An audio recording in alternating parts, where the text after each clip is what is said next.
ومن سيئات أعمالنا ما يهده الله فلا مضل له وما يضلله فلا هادي له أشهد أن لا إله إلا الله وأشهد أن محمدا عبده ورسوله. Pertama-tama marilah kita panjatkan puja dan puji syukur kehadirat Allah Subhanahu wa taala yang telah melimpahkan rahmat dan hidayahnya sehingga kita dapat berkumpul dalam satu room Google Meet ini untuk menghadiri acara kajian ngelaprak pada sore hari ini. Tak lupa salawat serta salam selalu kita hanturkan kepada junjungan kita Nabi Agung Muhammad Sallallahu Alaihi Wasallam yang telah membawa kita dari zaman kegelapan menuju zaman terang benderang saat ini. Sebelumnya perkenalkan, di sini saya Fajar Lanang Saputra. Di sini saya selaku moderator yang akan menemani teman-teman semua selama acara ngelaprak ini berlangsung. Sebelumnya saya ucapkan selamat datang kepada Ustadz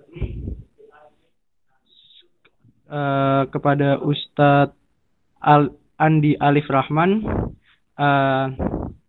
Beliau merupakan dari background yang akan menjadi pembicara pada acara ngelaprak pada sore hari ini. Untuk itu, baik untuk acara yang pertama, yaitu nanti pembukaan, kemudian yang kedua nanti langsung mulai kajian, terus yang terakhir nanti ada tanya jawab, kemudian penutup. Sebelum memulai acara pada sore hari ini, akan aku buka dengan bacaan basmalah bersama-sama. Bismillahirrahmanirrahim. Untuk selanjutnya aku bacakan background sedikit tentang Ustadz Andi, yaitu beliau adalah lulusan dari Universitas Al-Azhar Mesir dari jurusan Syariah Islamiyah. Kemudian dia melanjutkan S2-nya di Universitas Gadjah Mada di jurusan Ekonomi Islam. Kemudian selanjutnya riwayat pengalaman kerja beliau pernah bekerja dari PT Bina Madani Wirasetia sebagai posisi eksekutif marketing dan saat ini dari tahun 2014 sampai sekarang beliau berada di Pondok Pesantren Mahasiswa Nur Baitur Rahman sebagai pimpinannya. Baik, itu sekian dari background dari beliau. Tak lama-lama mari kita langsung saja kepada Ustadz Andi. Waktu dan tempat kami persilahkan.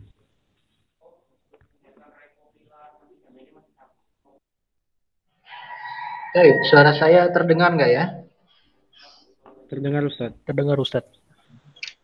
Di sini hujan, jadi mungkin kalau suaranya kurang begitu terdengar nanti dikasih tahu ya. Bismillahirrahmanirrahim. Wahaikum bitahiyatul Islam wa tahiyatul ahli jannah. Assalamualaikum warahmatullahi wabarakatuh. Waalaikumsalam warahmatullahi wabarakatuh.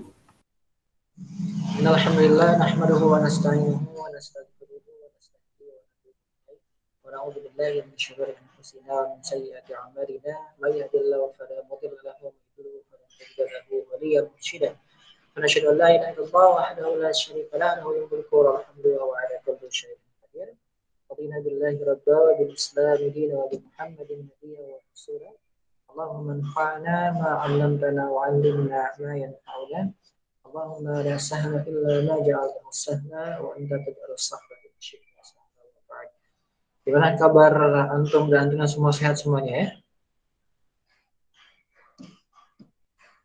Alhamdulillahirabbil alamin. Pada kesempatan sore kali ini di sini gelap ya, baru hujan ini. Kita bisa dipertemukan kembali oleh Allah Subhanahu wa taala walaupun mungkin belum secara luring ya, masih daring gitu. Tapi semoga tidak menghalangi kita untuk talabul ilmi, tidak menghalangi kita untuk tafaqquh fiddin dalam rangka menggapai kebaikan dari Allah Subhanahu wa taala. Di mana Rasulullah alaihi wasallam bersabda, "Man yuridillahu bihi." Barang siapa yang Allah inginkan kebaikan atasnya, maka dia akan dipahamkan dalam masalah agama. Dan insya Allah ini merupakan salah satu bentuk dari upaya kita untuk memahami agama kita, untuk tafaqquh fiddin, dan semoga kita semua mendapatkan kebaikan dari Allah Subhanahu wa taala. Mari kita syukuri nikmat yang Allah berikan kepada kita dengan mempergunakannya dengan sebaik-baiknya, diawali dari pengakuan dalam hati kita bahwa segala nikmat tersebut datang dari Allah Subhanahu wa taala, kemudian mengikrarkan dengan lisan kita bahwasanya kita betul-betul mengakui nikmatnya dengan mengucapkan alhamdulillah, dan pembuktian lewat amal perbuatan kita di mana Allah Subhanahu wa taala memberikan kenikmatan tersebut untuk kita syukuri dengan rangka atau dengan cara kita memanfaatkan semua yang Allah berikan kepada kita dalam rangka beribadah di ketaatan. Tanpa lupa salawat serta salam kita haturkan kepada junjungan kita baginda Nabi besar Muhammad sallallahu alaihi wasallam yang kita harapkan syafaatnya di akhirat kelak, di mana Rasulullah alaihi wasallam bersabda, orang yang paling dekat denganku, di riwayat yang lain, orang yang paling layak mendapatkan syafaat dariku adalah orang yang paling banyak membaca sholawat atasku. Jadi kita perbanyak sholawat, apalagi ini hari Jumat, hari yang paling utama, gitu ya. Semoga kita semua mendapatkan syafaat di akhirat kelak. Amin Allah ya rabbal alamin. Ikhwan akhwat yang dirahmati oleh Allah Subhanahu wa taala, ada satu hal yang mungkin pernah kita rasakan ya dalam hidup kita. Tentang mungkin di antara kita pernah merasakan kenapa kok ketika kita beribadah ini ibadahnya terasa begitu hambar. Kenapa kok ketika kita beribadah ini ibadah terasa begitu pahit atau mungkin begitu berat jadi beban. Padahal itu merupakan sesuatu yang diperintahkan oleh Allah Subhanahu wa taala untuk kita laksanakan. Sebenarnya gini ya. Yang bisa merasakan manisnya ibadah, yang bisa merasakan manisnya keimanan itu kan hati. Jadi ketika ibadah masih terasa berat, keimanan masih belum terasa manisnya seperti apa, maka dapat dipastikan hatinya itu bermasalah. Hatinya kalau bahasa kita berpenyakit, maka ada penyakit hati di sana gitu loh. Maka disebut qalbun sakim, hati yang sakit. Nah ini hati yang sakit harus cepat-cepat diobati. Karena kalau nggak cepat-cepat diobati, nantinya itu akan menjadi qalbun qasi, hati yang keras membatu. Dan ujung-ujungnya menjadi qalbun mayyit, menjadi hati yang mati.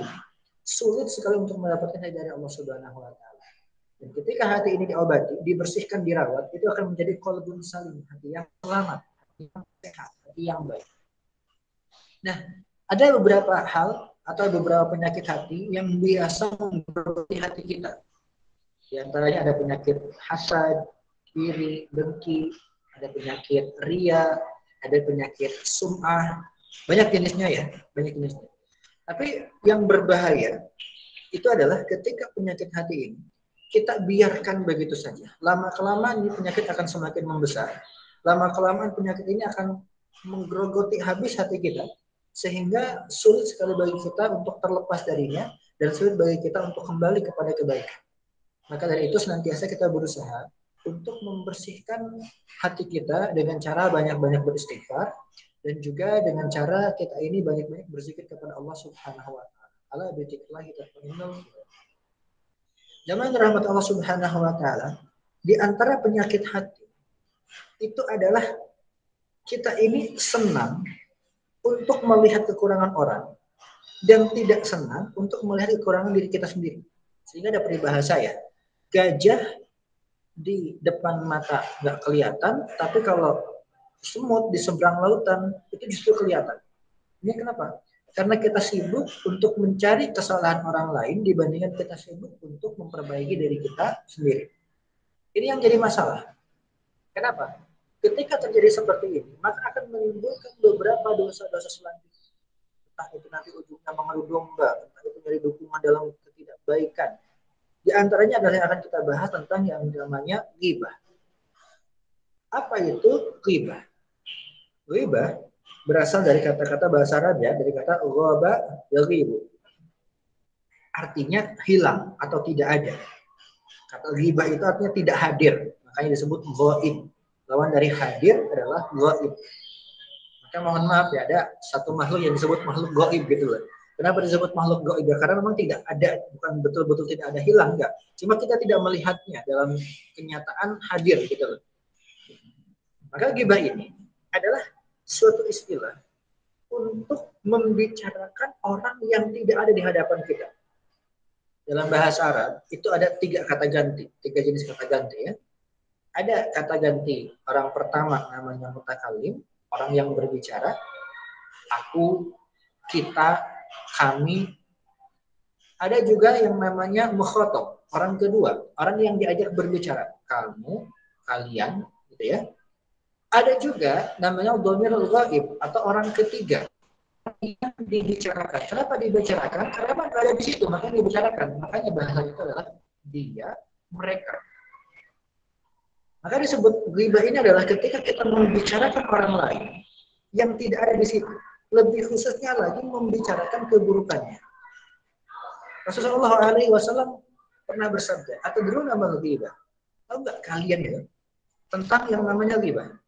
Maka para sahabat menjawab, Allah wa Rasuluhu a'lam. Allah dan Rasulnya yang lebih mengetahui.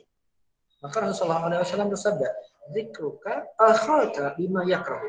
Engkau menyebutkan keburukan dari saudaramu yang pasti dia itu tidak akan suka ketika disebutkan.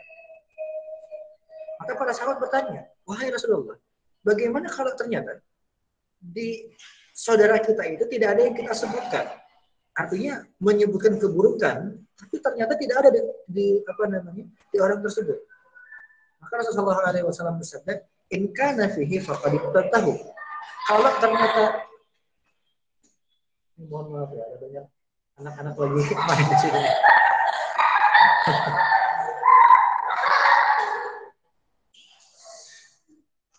Kalau misalkan keburukan tersebut ada dalam orang yang kita bicarakan, itu namanya digibah. Gibah. Tapi kalau ternyata kita menyebutkan keburukan dan tidak ada di orang tersebut, itu dosanya lebih besar. Faqad bahat tahu. Engkau telah menuduhnya, engkau telah memfitnahnya dengan hal yang bukan. Dosanya gede banget, gitu loh. Buang dosa ghibah saja, kata Rasulullah SAW, itu seperti memakan bangkai saudara kita sendiri. Ayuhibba halukum ayyakwalah ma'akhi maitan fakarihtumu dalam Al-Qur'an. Emang kalian mau memakan bangkai atau daging dari bangkai saudara kalian sendiri? Kata Rasulullah. Maka suatu ketika Rasulullah SAW ini pernah melewati sekelompok sahabat yang sedang membicarakan orang lain. Maka Rasulullah SAW bersabda, sungguh aku melihat di mulut kalian banyak darahnya, kata Rasul. Para sahabat bingung kan, darah dari mana wahai Rasul? Kami nggak makan apa-apa dari tadi. Apa kata Nabi Shallallahu Alaihi Wasallam? Sungguh kalian telah memakan bangkai saudara kalian sendiri yang kalian ungkit sebut-sebutkan keburukan. Jadi dosa ghibah itu ternyata besar. Mungkin gitu ya, bagi kita yang membicarakannya nyaman, bahkan senang. Karena itu merupakan bagian dari syahwat, bagian dari nafsu, gitu ya. Tentang bagaimana kita ini melampiaskan sesuatu yang mungkin tidak kita suka, nyari pendukung dan lain-lain. Akhirnya jadilah yang namanya. Nah, dari situlah kita ketahui bahwasanya perkara ini merupakan perkara yang berkaitan dengan hamdulillah. Berkaitan dengan ibadah kepada Allah yang memang ada kaitannya dengan orang lain. Maka Rasulullah SAW bersabda, "Man kana yu'minu billahi wal yawmil akhir." Barang siapa yang beriman kepada Allah dan hari akhir, falyaqul khairan. Hendaknya dia itu berkata baik. Kalau dia tidak bisa berkata baik, auliyasmut, hendaknya dia itu diam. Kenapa? Diam lebih selamat daripada tidak bisa berkata baik. Kalau orang tidak bisa berkata baik dan jika tidak diam, maka cenderung dia akan mengeluarkan kata-kata yang kotor.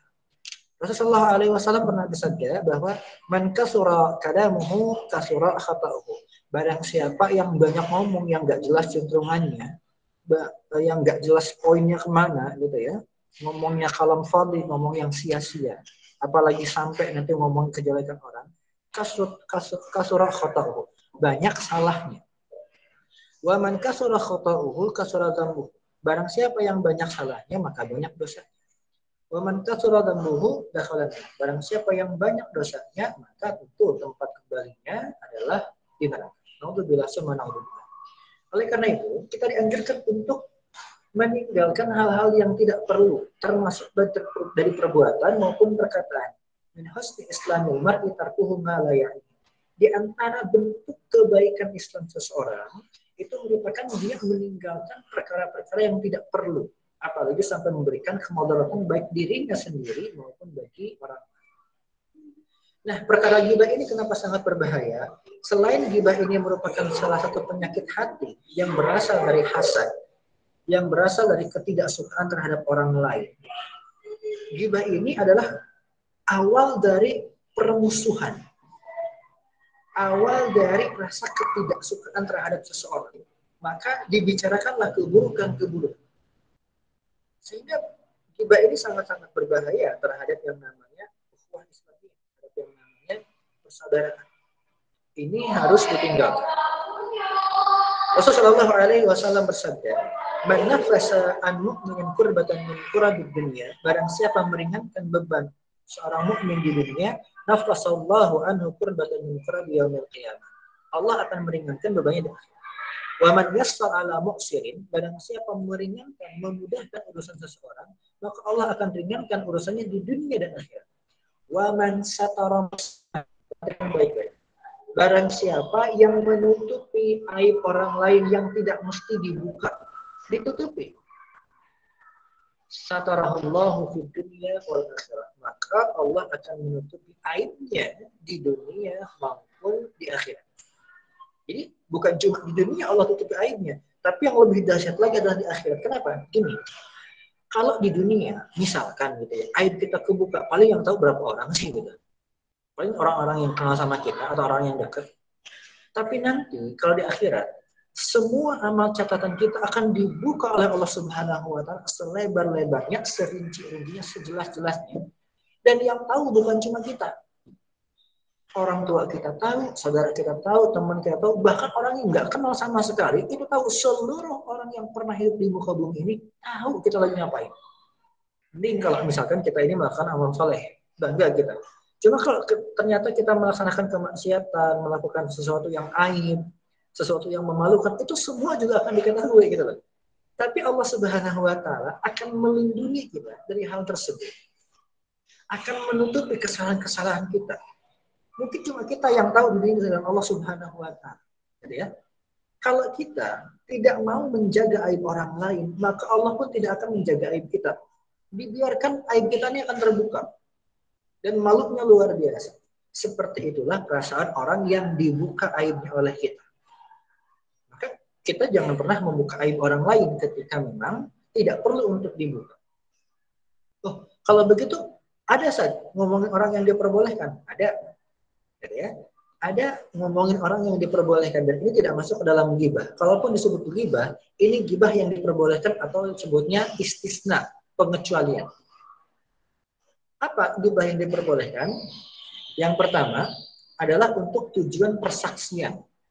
Dia sebagai saksi, dia sebagai narasumber, dia sebagai orang yang memberikan keterangan. Maka ketika dia menyebutkan keburukan orang lain, bukan tujuannya untuk menghina, bukan tujuan untuk ngomongin, tapi sebagai bentuk pembuktian atau sebagai bentuk keterangan. Nah, ini nggak apa-apa yang seperti ini diperbolehkan. Jadi kalau misalnya kita jadi saksi, jadi narasumber, atau misalkan kita diminta keterangan terhadap sesuatu dan kita tahu keburukan orang tersebut, maka kita sampaikan. Gitu ya. Kita sampaikan dengan tujuan ya mungkin perbaikan, dengan tujuan ya bisa jadi sebagai nanti barang bukti dan lain-lain. Itu yang pertama. Yang kedua, ghibah yang diperbolehkan adalah ghibah untuk memberikan kewaspadaan terhadap orang lain dari kezaliman atau keburukan orang ini. Misal, kita ini punya teman kita itu hobinya minjem uang. Kalau minjem maksa lagi gitu. Ketika ditagih malah marah. Nah, teman kita ini mau minjem uang ke teman kita yang lain. Ketika kita menyampaikan ke teman kita yang lain tentang perilaku orang ini, maka itu bukan ghibah, tapi untuk sebuah kewaspadaan. Tanpa mengurang-urangi atau nutup-nutupi, tanpa melebih-lebihkan atau lebay. Jadi boleh kita untuk memberikan peringatan kepada orang lain. Atau tujuannya untuk mengidentifikasi, misalkan. Misalkan, si siapa ya, ada yang namanya Bayu kan? Si Bayu itu yang mana sih? Oh, Bayu itu yang kulitnya agak gelap misalkan. Itu bukan ghibah gitu loh. Itu untuk identifikasi. Si Bayu itu yang agak pendek. Itu bukan ghibah, tapi itu untuk identifikasi. Jadi perlu ketahui bersama bahwa inti dari ghibah tersebut adalah membicarakan keburukan orang lain yang dia tidak suka untuk dibicarakan keburukan tersebut. Ada pertanyaan gini, Ustaz, zaman sekarang banyak orang nyari sensasi sehingga seolah-olah dia pengen dibicarakan keburukannya, bahkan mungkin dia bangga dengan keburukannya. maka apakah kita berdosa ketika kita tetap ngomongin keburukan? Memang secara dosa ini beda dengan orang yang tidak suka disebutkan keburukannya ya. Mungkin lebih ringan, tapi tetap itu dosa karena perkara yang tidak bermanfaat. Dan juga pasti akan ada kata-kata yang tidak baik di sana, kata-kata kotor, atau mungkin kata-kata umpatan dan lain-lain. Oleh karena itu, perkara ghibah ini merupakan perkara yang sangat-sangat penting untuk kita pahami. Dan gini ya, untuk menghindari ghibah sebenarnya, coba kalau misalkan kita ini ngobrol, atau kita ini berbicara, atau ada diskusi, coba pada titik intinya. Pernah ada penelitian ya, ini mohon maaf, pernah ada penelitian, bahwa sistem kerja otak laki-laki dengan sistem kerja otak wanita, itu berbeda. Kalau otak laki-laki itu punya kotak-kotaknya. Ada kotak permainan, ada kotak pekerjaan, ada kotak ini, kotak ini, terkotak-kotak gitu. Tapi kalau perempuan itu, dia satu kotak, isinya banyak gitu loh. Dan itu hubungannya sangat cepat dan sangat erat sekali. Makanya, mohon maaf ya, ketika ngobrol, itu biasanya lebih ramai perempuan dibandingkan laki-laki. Dari segi topik pembahasan, dari segi nyambung kemana. Itu biasanya yang perempuan lebih atraktif, lebih ramai, lebih variatif gitu. Kalau laki-laki ngomong bola ya bola gitu. Ngomong pelajaran ya pelajaran. Jarang merembet ke yang lain. Jarang, walaupun ya kadang ada juga. Banyak juga. Tapi kalau perempuan itu biasanya nyambung ke sini, dari sini nyambung ke sana. Wah, segala macam muter balik. Jadi kayak nggak ada putus-putusnya ngobrol gitu.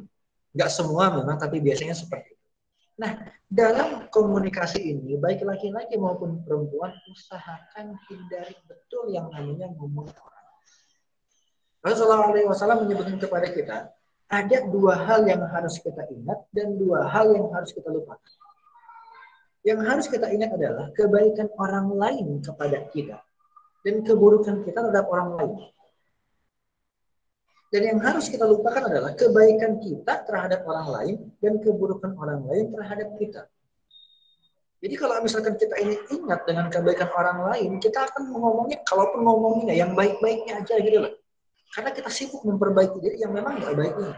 Tapi kalau dibalik merasa diri sudah baik, akhirnya apa? Sibuk mencari keburukan-keburukan orang lain. Makanya Rasulullah SAW bersabda, jadilah seperti lebah dan jangan seperti lalat. Kenapa?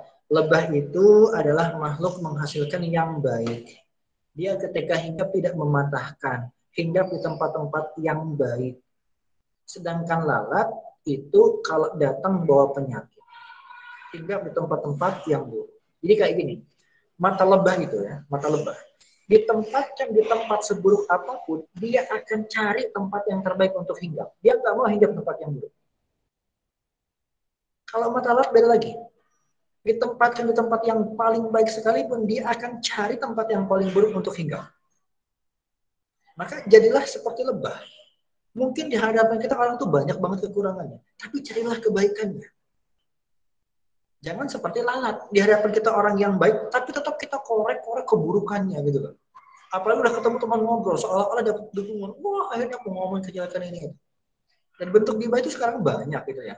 Bukan cuma mulut ke mulut. Yang kita tonton itu bisa sebagai ghibah. Kayak misalkan infotainment, gosip, apalah itu gitu ya.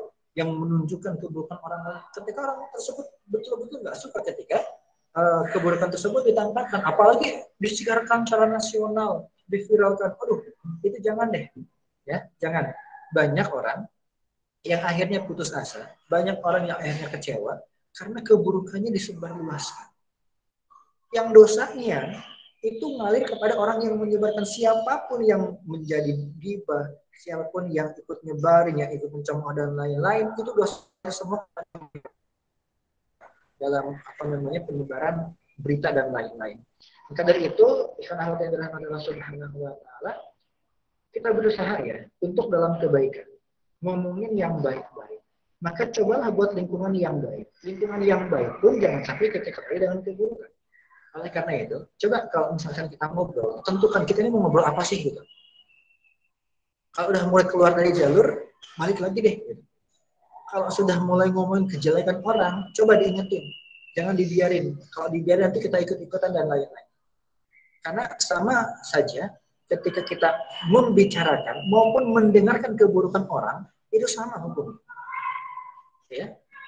Bahkan sampai dikatakan hatta yahudu fi hadisin ghairi. Kalau perlu tinggalkan majelis itu sampai mereka itu berhenti dari ngomongin yang jelek-jelek. Makanya kita berusaha gitu ya untuk nyari suatu bahan obrolan, untuk nyari topik-topik yang menarik yang tanpa harus menyinggung kejelekan orang lain. Ketika kita mulai menyinggung kejelekan orang lain, ingat diri kita belum tentu lebih baik daripada orang yang kita bicarakan tersebut. Sehingga dengan seperti itu kita akan ada remnya gitu loh, ada breaknya untuk mengutarakan, untuk membicarakan keburukan orang lain karena belum tentu keburukan kita lebih sedikit, bahkan mungkin lebih banyak. Makanya berusaha untuk melihat kebaikan orang lain terhadap kita dan kesalahan kita terhadap orang lain, dan berusaha untuk melupakan keburukan orang lain terhadap kita dan kebaikan kita terhadap orang lain. Ya. Ikhwan dan akhwat yang dirahmati Allah Subhanahu wa taala, saya nggak lama-lama memberikan materi ya. Nanti kalau misalkan ada yang belum jelas, belum tersampaikan, silahkan ditanyakan. Kita buka diskusi saja yang mungkin masih ada waktu ya sekitar setengah jam ke depan lah, sampai maksimal jam 5 karena memang tempat ini mau dipakai untuk kajian, ya. Jadi saya kembalikan kepada moderator, di antara teman-teman barangkali ada yang mau bertanya, mau berdiskusi, saya persilakan.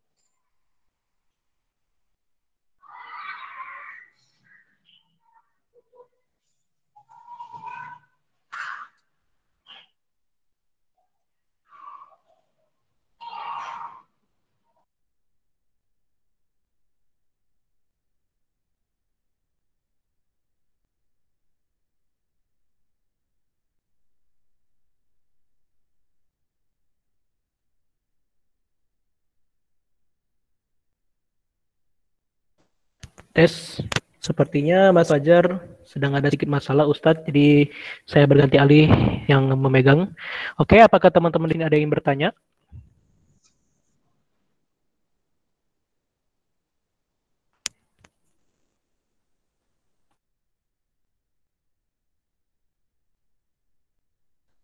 Mungkin sambil menunggu teman-teman semua, izinkan saya bertanya Ustadz. Assalamualaikum warahmatullahi wabarakatuh.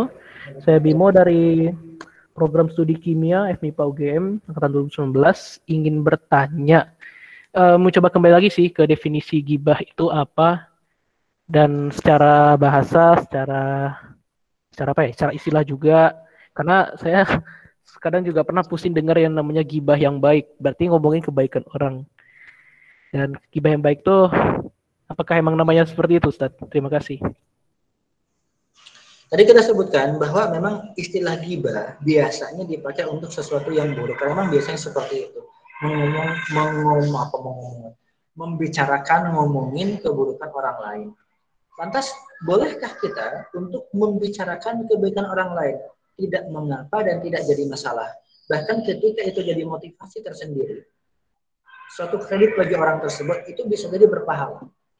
Jadi lebih baik kita ngomongin kebaikan-kebaikan orang. Kalaupun disebut gibah yang baik deh kalau ada istilahnya gitu ya. Tapi lebih kepada bagaimana kita membicarakan kebaikan tersebut supaya kita lebih termotivasi, supaya kita lebih bisa mengupgrade diri karena kita mengikuti orang tersebut gitu ya, supaya kita ini bisa mencontoh. Karena di antara bentuk semangat yang kita dapatkan itu adalah dengan kita ini mencari tahu kelebihan orang lain sehingga bisa kita tiru. Mencari tahu jalan sukses orang lain sehingga kita bisa ikuti. Jadi kalau misalkan kita ngomongin yang baik-baik, katakanlah gibah, tapi itu gibah yang diperbolehkan. Seperti tadi ya, ada gibah untuk keterangan ini, untuk keterangan itu, dia masih diperbolehkan. Tapi kalau misalkan untuk ngomongin keburukan, ya jelas itu udah nggak boleh. Seperti itu. Ada lagi? Oke, terima kasih Ustadz.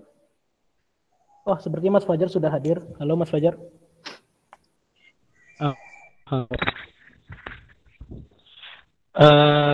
Baik, terima kasih Ustadz atas penjelasan dari pertanyaan sebelumnya. Mohon maaf juga tadi saya ada urusan bentar. Lalu selanjutnya bagi teman-teman yang lain, bagi yang ingin menanyakan boleh melalui via voice call ataupun dari kolom chat. Baik, ada pertanyaan dari Riki Fasya Setiawan. Ini saya baca Ustaz. Assalamualaikum Ustaz, ingin bertanya, Jika kita membicarakan orang untuk mendapatkan pelajaran dari perilakunya, apakah boleh? Jika kita terlanjur sudah gibah, apakah taubatnya cukup dengan memohon ampun kepada Allah Subhanahu wa taala atau harus sowan ke orang yang digibahin? Terima kasih Ustadz. Oke. Ada yang diperbolehkan diantaranya adalah membicarakan keburukan lain sebagai pelajaran contoh misalkan gitu ya. Allah Subhanahu wa taala membicarakan keburukan Firaun, membicarakan keburukan Jalut, membicarakan keburukan Bani Israel. Itu sebagai bentuk pelajaran bagi kita untuk tidak kita ikuti. Jadi kalau misalkan kita membicarakan keburukan orang, bukan untuk senang-senang, bukan untuk mengingat, tapi untuk kewaspadaan, untuk sebagai ambil pelajaran jangan sampai seperti itu, waspada jangan sampai kena keburukannya, itu tidak dipermasalahkan dan itu diperbolehkan, ya.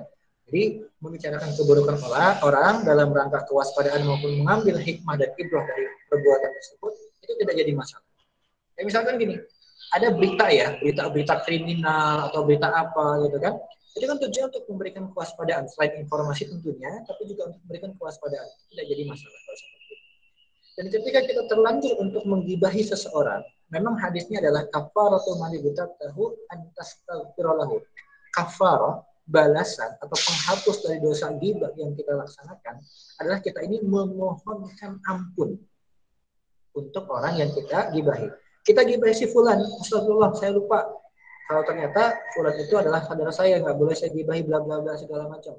Maka kita memintakan ampunan ya Allah, ampuni saudara saya si fulan yang telah saya gibahi. Akan lebih baik lagi ketika ditambah dengan kebaikan yang lain. Buat bi'isayyatal hasanata tampuha. Misalkan ditambah dengan sedekah, ditambah dengan amal soleh yang lain, sambil kita memohon kepada Allah Subhanahu wa taala untuk meminta diampuni. Dan sebenarnya tidak perlu untuk sowan kepada yang kita gibahi untuk meminta maaf dalam tanda kutip ya. Toh dia pun nggak tahu yang kita bicarakan apa. Justru kalau kita beritahu, khawatirnya malah jadi sesuatu yang tidak enak. Maka dari itu coba nanti kalau misalkan kita terlanjur untuk ngomongin kejelekan orang, kita minta ampunan kepada Allah Subhanahu wa taala dengan cara memohonkan ampunan untuk orang tersebut. Lagi? Baik, terima kasih Ustadz atas jawabannya. Kemudian ada satu pertanyaan lagi dari Saudara Gozi Isasul Huda. Assalamualaikum Ustadz. Untuk menyambung dari pertanyaan Mas Bimo, bagaimana apabila membicarakan kebaikan orang itu mengakibatkan si penyampai jadi sombong dan lalai, kemudian orang yang mendengarkannya berubah motivasi ibadah menjadi mencari pengakuan publik? Baik Ustadz, monggo untuk dijawab. Kembali kepada hadis yang berbunyi innamal a'malu binniyat ya. Jadi niat kita itu ketika membicarakan orang itu untuk tujuan. Kalau misalkan tujuan kita baik, tapi ternyata tanggapannya kurang baik, tapi kalau misalkan tujuan kita memang dari awal tidak baik dan menghasilkan suatu ketidakbaikan, maka jatuhnya yang pasti adalah sebuah dosa dan kemaksiatan. Maka kita lihat lebih banyak apanya, manfaatnya atau mudaratnya, ditimbang. Ketika kita bicarakan keburukan tersebut ke orang yang jadi sombong, misalkan gitu ya, atau ketika kita bicarakan jadi jumawa, atau bahkan menimbulkan keirian terhadap orang lain. Ada yang berbunyi wa amma bi ni'mati rabbika fahaddits. Surat apa itu? Ada yang tahu? Surat apa coba? Surat Ad-Duha ya. Bahkan dalam membicarakan kenikmatan Allah kepada kita, gitu ya. Allah berikan kenikmatan kepada kita, kemudian kita bicarakan kepada orang lain yang namanya tahaddus bin nikmat. Itu kan ada kaidahnya. Jangan sampai orang lain jadi iri. Jangan sampai ketika kita membicarakan nikmat tersebut orang lain hatinya tersakiti, gitu ya, terganggu dan lain. Itu ada kaidahnya. Jadi ketika kita membicarakan kebaikan orang lain, kalau ternyata itu dampaknya positif, maka silahkan. Tapi kalau ternyata mengarah kepada kemudaratan, maka lebih baik tidak dilakukan. Ya, ini orang kalau diomongin kepalanya tambah gede nih misalkan gitu. Maka lebih baik tidak. Atau misalkan ketika diomongin orang yang kita ajak bicara itu mungkin akan ngiri dan segala macam gitu karena punya rasa nggak enakan dan punya rasa dendam dan lain-lain, maka lebih baik tidak dilaksanakan. Tapi kalau memang itu mengarah kepada kebaikan, memotivasi, manfaatnya lebih besar daripada kemadaratannya, maka itu diperbolehkan, bahkan dianjurkan. Ada lagi, silakan. Baik, terima kasih Ustadz atas jawabannya. Bagi teman-teman yang masih ingin menanyakan kepada Ustadz Alif, monggo, baik itu mau melalui kolom chat ataupun voice call langsung. Terima kasih.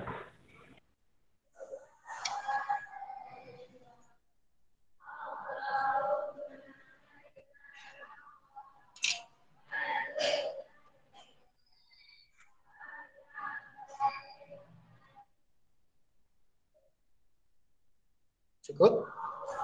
Mungkin sepertinya tidak ada Ustadz.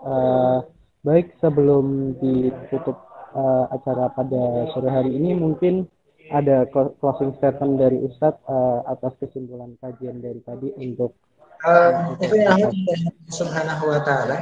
Tentu Allah Subhanahu wa Ta'ala ada hikmahnya ya, memberikan kita satu mulut dan memberikan kita dua telinga. Lebih banyak mendengar dan berbicara. Maksudnya apa? Ketika pembicaraan tersebut tidak bermanfaat, maka lebih baik kita dengar, kita tinggal. Ketika yang kita dengar itu juga tidak bermanfaat, maka lebih baik kita tinggal. Itulah hikmahnya kenapa Allah Subhanahu wa Ta'ala memberitahu kepada kita bahwasanya kata-kata yang baik itu akan bermanfaat, dan kata-kata yang buruk itu akan membawa kesengsaraan. Jika kita berusaha untuk ketika kita ini mengobrol, fokus terhadap satu hal. Dan ini yang penting ya, saling mengingatkan. Karena kalau nggak ada yang mengingatkan, ya sudah akan terlanjur masuk nimbrung ke arah itu dan nyaman dalam keadaan tersebut. Alhamdulillah kalau ternyata keadaannya kurang. Maka dari itu, yuk, yang penting kita pelajari untuk meninggalkan gibah ini adalah bukan hanya kita tidak memulai, tapi juga kita berusaha untuk berhenti atau menghentikan ketika itu terjadi. Dan itu jangan takut ya, jangan pernah takut untuk mengatakan suatu kebenaran walaupun dalam tanda kutip itu pahit. Karena itulah kenapa kebenaran tersebut pahalanya sangat-sangat luar biasa ketika kita berjuang. Itu mungkin untuk pertemuan sore kali ini. Mohon maaf tidak bisa berlama-lama dan insya Allah semoga ditemukan di kesempatan yang lain. Semoga bermanfaat untuk kita semua. Saya doakan semoga antum semua dimudahkan dalam segala urusan dan dijaga dari segala musibah dan mara bahaya. Saya akhiri sekaligus saya pamit. Assalamualaikum warahmatullahi wabarakatuh. Waalaikumsalam warahmatullahi wabarakatuh. Terima kasih Ustadz atas penyampaian kajiannya. Mungkin untuk menutup kajian pada sore hari ini kita tutup dengan doa kafaratul majelis. Subhanakallahumma wa bihamdika asyhadu an la ilaha illa anta astaghfiruka wa atubu ilaik. Baik, saya tutup. Wassalamualaikum warahmatullahi wabarakatuh. Waalaikumsalam warahmatullahi wabarakatuh. Terima kasih semua.